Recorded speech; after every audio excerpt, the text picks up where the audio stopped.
Big smile with a big score. Hello.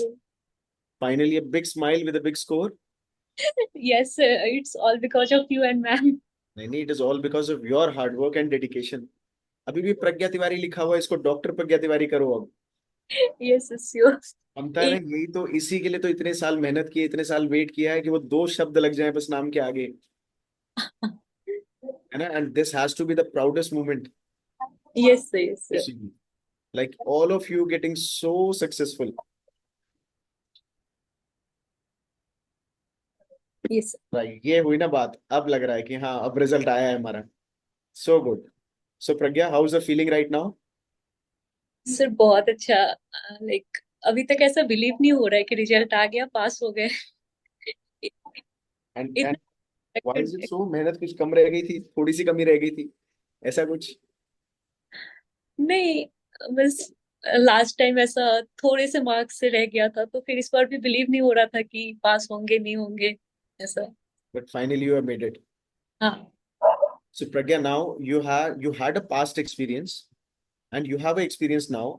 So just tell all of us, like, what was the difference in your last preparation और इस बार change करने में? We started with the DBM से batch for the very first time, right? And you guys were your first batch, first bunch of students. So what is your experience? Sir, मैंने question ज्यादा practice किया था इस बार। हम्म। Last और time ज्यादा था, तो लास्ट टाइम पे जो भी प्रिपरेशन थी वो रह गई थी, और अभी ऐड हुई वो चीजें। जैसे गाइनी में मैम से कॉन्सेप्ट बहुत क्लियर हुआ। डायरेक्ट मैम ने जो बोला वो डायरेक्ट क्वेश्चंस थे। और मैंने सर लास्ट टाइम भी ऑर्थो आपसे ही पढ़ा था, तो मुझे इस बार बहुत इजीली रिवाइज हुआ। सारे ही फ्रैक्चर्स जो भी थे, तो वो रिवीजन ऐड होते गए तो चीजें ज्यादा क्लियर होती गई। कॉन्फिडेंस ज्यादा आया। ठीक है। प्रज्ञा, हाउ वाज योर एक्सपीरियंस? देखो इस बार हमारा, you had a previous exposure of your coaching, है ना, पहले भी तैयारी की थी। नाउ दिस टाइम, ये जो हमने, जो हमारा शेड्यूल था, जो हमारा क्यूरिकुलम था, it was not a normal traditional वाला कि सब जगह जो हो रहा है चैंटिंग करवाओ रटवाओ। Was it feasible for you to follow? Easily follow हुआ? ये सर इजली फॉलो हुआ, एंड बहुत अच्छा था। जो डिसाइडेड थे जैसे सब्जेक्ट्स वैसे होते गए। लास्ट मोमेंट पे ऐसा प्रॉब्लम नहीं आया कि अब क्या करना है। सर सबसे बेस्ट सिराज सर की क्लासेस जो थी, उससे तो अलग ही कॉन्फिडेंस आ गया था। मुझे मुझे उससे बहुत कॉन्फिडेंस आया। ऑल द वो 19 सब्जेक्ट्स गेटिंग रिवाइज्ड। हाँ, वो सिराज सर की क्लासेस से मुझे बहुत कॉन्फिडेंस आया था उससे। उसको बार बार करके अलग कॉन्फिडेंस आ रहा था, और क्वेश्चंस भी बने काफी। Very nice. एंड जो लास्ट में एटीपी सेशंस हुए सारी डीबीएम से, फैकल्टीज से, हाउ? एटीपी सर बहुत इफेक्टिव था। मैम की तो एटीपी सेशन से डायरेक्ट ही क्वेश्चंस थे। ऐसा बस वो याद आ रहा था कि हाँ मैम ऐसा बोली थी, नेक्स्ट लाइन नेक्स्ट वर्ड जो था वो ये क्वेश्चन था, इसका ऑप्शन था ये नेक्स्ट वर्ड मैम का। ऐसे हुए एग्जाम में। So good. एंड और जो, सर बेस्ट थिंग क्या हुआ कि एग्जाम में कॉन्फिडेंस से दी। जैसे प्रिपरेशन तो सर हर बार ही सारे स्टूडेंट्स करते हैं, बट ऐसा क्वेश्चन देख के लास्ट टाइम जो मेरे साथ हुआ था, क्वेश्चन देख के ऐसे लग रहा था कि क्या है, कुछ नहीं आ रहा है, नहीं आ रहा है। इस बार ऐसा नहीं लगा। क्वेश्चंस मतलब सब ऐसा जाने जाने से लग रहे थे। और जो आंसर कुछ मतलब जितने भी आंसर आ रहे थे कॉन्फिडेंटली आ रहे थे, तो उससे और कॉन्फिडेंस बढ़ रहा था। कुछ क्वेश्चन अगर बाउंस भी जा रहे थे तो उससे कोई प्रॉब्लम नहीं हुआ, ऐसा पैनिक मूवमेंट नहीं हुआ। तो बहुत ही इजीली पेपर ये हुआ, हैंडल हुआ। That was nice. अभी just tell me one thing Pragya, अभी बहुत सारे बच्चे दिसंबर के लिए तैयारी करेंगे, हाँ राइट? उनके ना बड़े सिंपल सिंपल क्वेश्चन है मेरे पास। Like one of the girl just message me and she said कि सर मेरा ना पेपर टू हुआ ही नहीं, इस बार पेपर टू वो दे ही नहीं पाई। शी, उसने फर्स्ट पेपर दिया अपना, पेपर वन, और पेपर टू में वो कहीं इधर उधर हो गई थी, वो वहां पे एग्जामिनेशन हॉल में ही नहीं जा पाई। नाउ शी इज आस्किंग कि अब पेपर तो, रिजल्ट तो खराब हो गया, now should I prepare from a new institute? क्या करना ठीक है, क्योंकि मेरी प्रिपरेशन एक पेपर की नहीं है। So is it wise to go with the next institute, या एक जो है उसी को करते रहो? सर, प्रिपरेशन नहीं हुई है तो फिर तो करना पड़ेगा। ऑल अगर सब्जेक्ट करने पड़ेंगे कि कुछ सब्जेक्ट करने से काम चल जाएगा? सर जो सब्जेक्ट्स पे बहुत कॉन्फिडेंस है उसके क्वेश्चन के साथ जा सकते हैं, जिस पे बहुत कॉन्फिडेंस हो।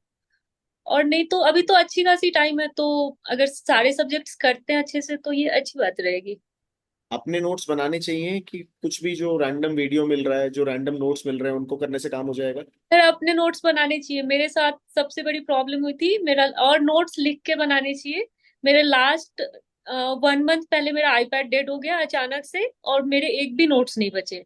तो उससे मुझे बहुत प्रॉब्लम फेस करना पड़ा था, बहुत प्रॉब्लम फेस करना पड़ा था। इसलिए नोट्स लिख लिख के ही बना लो, नहीं तो बैकअप रखो, जैसे भी रखो। मेरा ये सबसे वर्स्ट ये था, सिचुएशन था।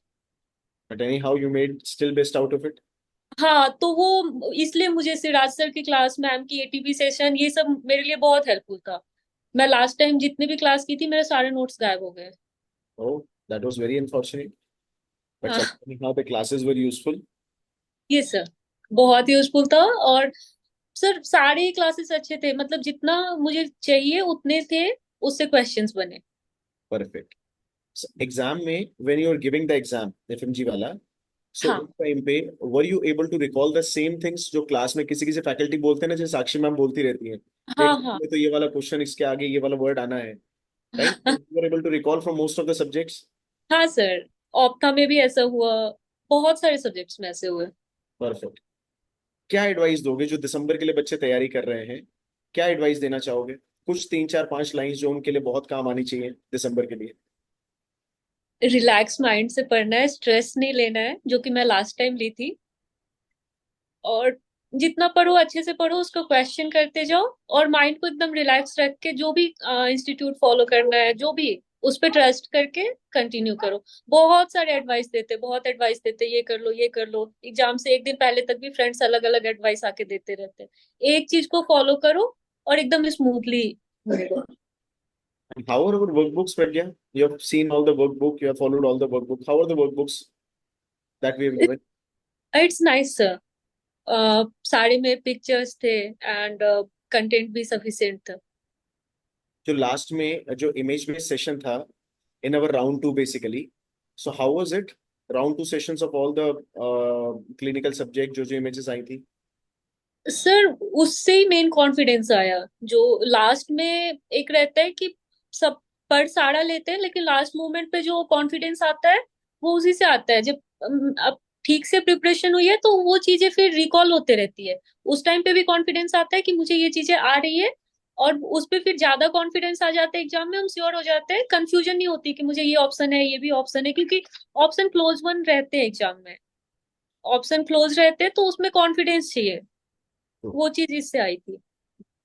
प्रज्ञा, एक ना बहुत सिंपल, देखो हमने आप लोगों के बैच के साथ भी started with the first batch, and definitely बड़ा टफ रहा होगा to trust on the faculties की। डीबीएमसीआई पीजी सेक्टर में तो है ही है, हमेशा से रहा प्लीज है। सर, मुझे लास्ट टाइम ही आप पे बहुत ट्रस्ट हो गया था। ट्रस्ट हो गया था। मैं क्लास की थी औरतों का, मैं फर्स्ट टाइम औरतों पढ़ी थी, मुझे बहुत अच्छा लगा था। Perfect. So anything you would like to say special about all our faculties? Because बहुत सारे ऐसे बच्चे अभी भी होंगे जो आप लोगों को सुन रहे होंगे, एंड उनको डीबीएमसी फैकल्टीज हो सकता है नाम से ना जानते हो, बिकॉज हम लोग एफएमजी में नहीं पढ़ाते थे। Anything special about those faculties you would like to say? बाकी सब फैकल्टी, ऑर्थो ओबीजी तो हो ही गया, उसके अलावा बाकी फैकल्टीज, ऑप्था फिर नेहा। सारी अच्छी थी, ऑप्था भी बहुत अच्छी थी। आ, सारी फैकल्टी अच्छी थी। फिर लास्ट में जो ये वाला सिराज सर की क्लास थी, अपना जो लास्ट रिवीजन सेशन चल रहा था, वो सब बहुत अच्छा था। So you are confident enough in the exam? ये सब। That is good to hear. So everyone who is watching us, if you are confident ना, और कॉन्फिडेंस तभी आएगा जब when you have done all your hard work, पूरी मेहनत के साथ में। हाँ से पक्के पे करोगे, 4 सब्जेक्ट करेंगे, 6 नहीं करेंगे, 6 करके थोड़े से और छोड़ देंगे, तो ऐसा नहीं करना है। यू हैव गॉट हाँ। Ample time and you should be preparing very very well. But one thing I can tell you, ये जितने बच्चे पास हुए हैं ना, they all have been like successful only because of one reason, that they have been consistent and they have been discipline. ये इन्होंने सब। सब कुछ किया लेकिन कॉन्फिडेंस के साथ and with the proper discipline, की रोज थोड़ा थोड़ा तो करना ही है। कभी ऐसा भी हुआ कि गायब? वो लास्ट वो जो था फ्रेंड्स के साथ डिस्कस करना, वो भी बहुत इफेक्टिव रहा। वो चीजें ज्यादा याद रह रही थी। बट वो तभी होगा ना जब सबके बीच में बैठ के करोगे। If you are sitting alone at home, it will be too tough. ये सब बट मतलब ऐसा था ना कि एक दो फ्रेंड हम लोग ऐसा कंपनी बना ली और डिस्कस कर रहे हैं चीजें। जैसे सिराज सर की जितनी क्लास हुई थी, मैं उसको अपने फ्रेंड के साथ डिस्कस की थी, तो वो हम्म। मुझे बहुत अच्छे से याद हो गया था। अभी जितने बच्चे जितने भी बच्चे हम ये सोर्स चेंज करने का या कंटेंट चेंज करने का प्लान करते हैं, है ना, वो आधे तो इसी डिलेमा में रह जाते हैं कि हम अभी करें कि मिडिल सेशन में करें कि एंड में करें। तो can I tell all of them कि जो करना है अभी कर लो, डिसाइड अभी कर लो, बट अगले 5 महीने फिक्स रखना है। Can I tell them that? Sir subjects है, सोर्स सब्जेक्ट पढ़ने हैं सारे। सब्जेक्ट पढ़ने ना कोई फर्क नहीं पड़ता। नहीं। चलो ठीक है, so now what is your plan? अब आगे क्या है? आ जाओ फटाफट नीट वाले बैच में, तैयारी करते हैं नीट की। हाँ सर, श्योर। ठीक है, चलो, all the very best Pragya, and thank congratulations. Thank you so much sir for the result. Thank you.